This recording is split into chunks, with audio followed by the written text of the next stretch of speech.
Hi there, welcome to Lush Living. Today's topic is top rest positions, because believe it or not, there's actually choices you can make to be in a restful state, but not always like laying in bed or laying on a couch. That could give you more movement opportunities, but at the same time actually be resting.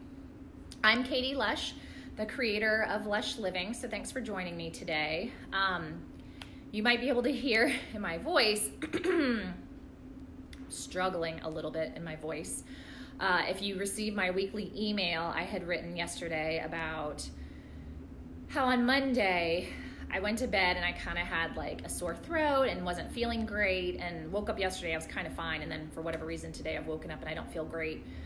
And I've learned that if I don't take the rest opportunities kind of spread throughout my week like I should, my body chooses to rest for me, which usually means that I get an illness or some sort of like low grade something that I'm fighting that forces my body to actually like shut down and go to bed early and get a lot of rest and recuperation. So that's the state that I'm in.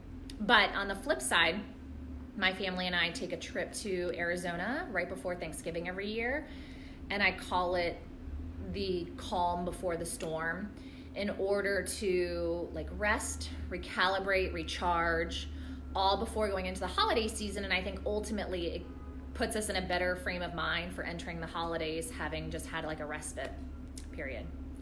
So let's get started with my favorite rest positions. I'm gonna choose, I think, my top 3. I might throw out a 4th, but anyways, it helps if you have some props available. I have my half foam roller, which I know and love. You may want to sign up for my weekly email, because I'm going to tell you guys when I'm going to have some of these props for sale around the Christmas season. So if you go to katielush.com, KATYLUSH, and sign up for my weekly email, you will know when I'm selling these guys, so that you can have them in your hot little hands for any props. But anyways, I have a half foam roller. I have a bolster. It's just a regular yoga bolster. I don't think I'm going to use my wedge today. And I have a yoga brick. I think that might be it. So the first thing I'm going to do is called a constructive rest position. This is something I actually learned in the dance department a million years ago. I'm going to give myself a little head rest with my half foam roller, but you can lay your head flat if that's comfortable. Let me position myself so you can see me. But you lie down on your back, get yourself as comfortable as you can be. You're gonna let your knees fall in and sort of rest on one another. And then you're gonna give yourself a hug with your arms, and you're gonna stay. So it's kind of like everything's falling toward your midline. And you just breathe and hang out. After a period of time, I will usually switch which arm's on top, just for variety, but same idea. And just kind of letting your body fall and hang and let go. And so your body parts aren't working very hard to hold themselves up. They're just melting into the shape that you've created. Whew. This actually feels really, really relaxing. So, I just want to hang out here like all afternoon. It feels really, really good. A lot of these poses help down regulate your nervous system so that you actually can calm down, rest, recuperate, relax. Laying on the couch and watching TV or reading a book, like that's fine too. I rest in that manner as well.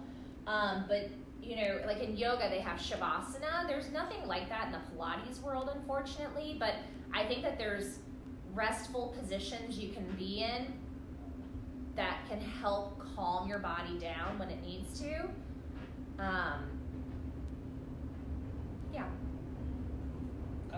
Feels good. So that's position number 1. It's a constructive rest position.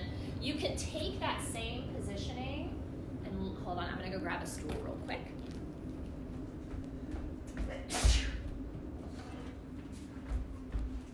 Okay, so if you were to take that same position and put a chair This is used in a lot of physical therapy settings if people have low back injuries, where you would rest your calves up on a stool or a chair, let your pelvis be neutral. You can bring the stool in as close or as far away as you need, depending on your hamstring length. But you want your pelvis to be neutral. You can still have a baby headrest. Pardon the car alarm. But same thing where you're offloading your legs to the seat or the stool. It gives your low back a little bit more of a release, a little bit more pressure down on the floor. You can crisscross your arms again over your chest, giving yourself a hug. Feels really nice. It's almost soothing. A lot of these positions are very soothing. I think anytime you're calming your nervous system, it just feels really like you just want to sigh and relax. And then you can switch with arms on top.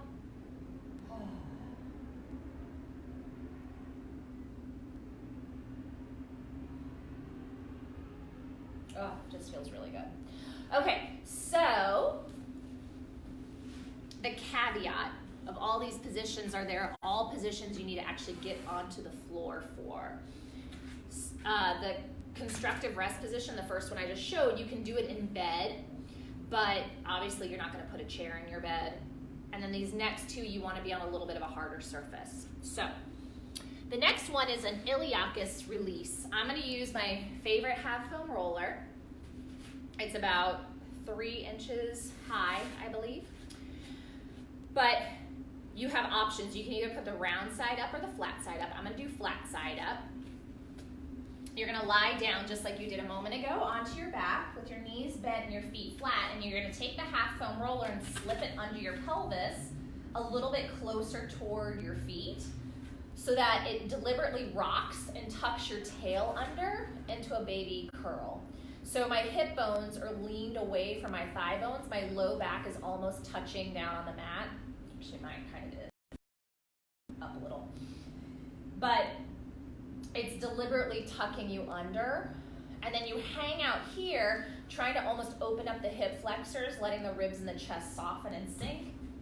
And just hang out here and breathe. So the more you can let your back sort of hammock and round out, the better.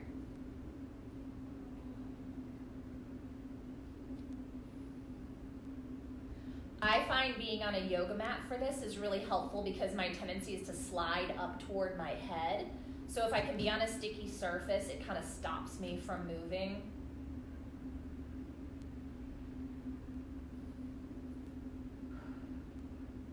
But there's no exact amount of time you want to be in any of these positions. Ultimately, your body's going to tell you how long you need in each position. So for this position specifically, I usually wait until my body either sighs or yawns, or I can feel like my body relaxes into it a little bit. If I had to give it a time limit, I would love to be here for about 5-ish minutes at a minimum, because it takes sometimes that amount of time to just let the tissues release and adapt and just settle. Feels really good. Feels so great. I'm gonna flip the dome over. This is good. I mean, this is good too. I'm not sliding quite so much. You kind of have to put your sacrum off the edge of it to make room for it to tilt.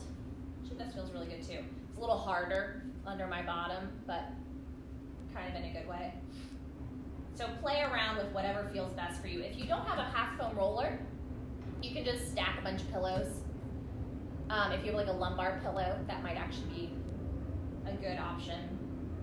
It feels so good. Okay, so then after you've done an Iliacus release, let's do what we love. So I guess I am doing 4. My favorite, which is the Soas Release. So quick tip,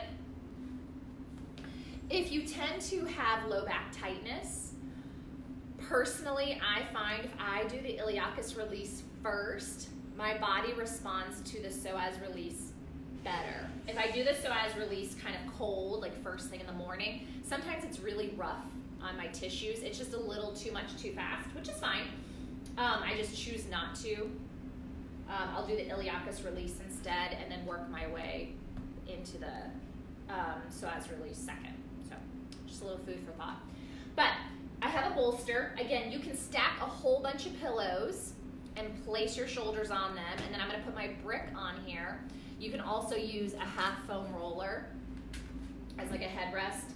It's totally up to you. I'm going to keep my half foam roller nearby because this might be a little high for today. But you're going to sit up in front of your bolster, and you want your hamstrings to be touching the mat any way you can. And then you're going to roll yourself down. You can use your hands. It's not like a roll back in Pilates, but you want your, if you're a female, your bra line to be right on the edge of the bolster. So I'm going to kind of be on my elbows for a moment, and I'm going to move the bolster where I need it to be. My hamstrings should still hopefully be touching the mat. If they've lifted, I've actually gone too far. And then from here, I'm going to let myself sink on the bolster. I have to scooch a little bit down, and then I'm going to lower my head. Whew, that's actually kind of perfect. Onto the brick for today. Whew. So it's the same idea of that hammock idea where my back is trying to round out at the rib cage level. I have a little room for my ribs to drop into with gravity. My hamstrings are still heavily touching the mat. My head is supported. And I'm in a little bit of like almost like a sit-up position. And you just hang here and breathe. I used to watch TV like this a lot at night. I'd get on the floor and build up my pillows and watch TV, which is kind of perfect because that means I was laying there for like at least 20 minutes. So, and I could really feel the difference in my body. I've kind of lost that habit. We moved and now I have hardwoods and no rug, and the space is not as conducive for it. So, something I would like to get back into the habit of doing. Plus, I brought all my props to the studio and they're not in my house anymore. So building some of this stuff with pillows is fine. It's a great alternative, but it's a little harder to access. But same thing, if you can hang out in this Soas Release position for, 5 minutes at a minimum. I mean, I've laid here as long as an hour. I think the only thing that happens is my pelvis will get a little tired of being on something harder, a harder surface. This Cadillac is actually perfect. We just had it recovered, and so it's got lots of extra foam in it. Oh, it just feels really, it's like firm, but it feels nice. The legs can just relax. Your goal is just to be passive with the rest of your tissues and just let the gravity soften your tissues, kind of releasing the back line of your body and putting slack on your psoas. So it feels a little slouchy, but in a good way. The belly's relaxed. Sometimes I'll get like a stomach gurgle. That's another form of relaxation of the body. Muscle twitches. And just breathe out and hang out here as long as you need. Whew. I'll find that my body will sigh or yawn. And then I know that I'm kind of down regulating. Man. Oh, I would love to be here for like the next 30 minutes. It just feels really soothing and calming, and it just feels good. Because you're also laying down, right? So if you could maybe read a book this way, or if you have to be on your device, you can do it in this shaping, which will help. Being on a couch, it's a little squishy, so your parts are not exactly optimally organized. But when you're on a hard surface, you are. It just feels good. So that's it. I actually feel really, really relaxed right now, which feels really nice. So good to know. So those are your 4 rest positions. You've got the constructive rest position where you're giving yourself a hug and you're letting your knees knock together. You have a more active rest position where you're using a stool or a chair and resting your calves on the stool or chair, and you're lying on your back flat. You have the Iliacus Release, where you're lying down flat and you're bolstering your pelvis up into a little bit of a tucked tail, a little round back, creating, again, that hammock shape for your pelvis, creating some room between your hip bones and your thigh bones. And then we have the grand finale of the Soas Release, where you bolster your upper body, your head and shoulders, as if you're doing like a mini sit-up, and you're creating that hammock shape through your rib cage as well, but now your legs are totally flat and flush on the floor. So that's it. Hopefully that gives you some ideas, some other movement choices for when you need to actually rest your body and down-regulate. I find that this helps with sleeping. Like, it's great to do right before you need to go to bed because it does calm that nervous system. I think it's really good when I'm in low back pain because, again, it gives the slack to the tissues that tend to be running a little bit tight first thing in the morning.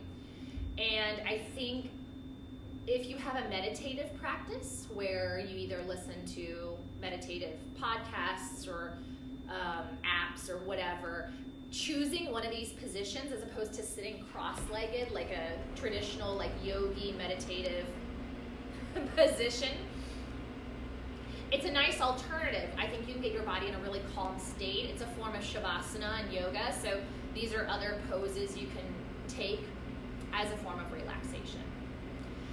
So that's it. So hopefully that helps. Next week is Thanksgiving. I will be on the road traveling back to Chicago, so I probably won't be able to do my Facebook Live next week, which I'm bummed about. But again, sign up for my email so you'll get more tips and tricks and movement ideas, even rest ideas.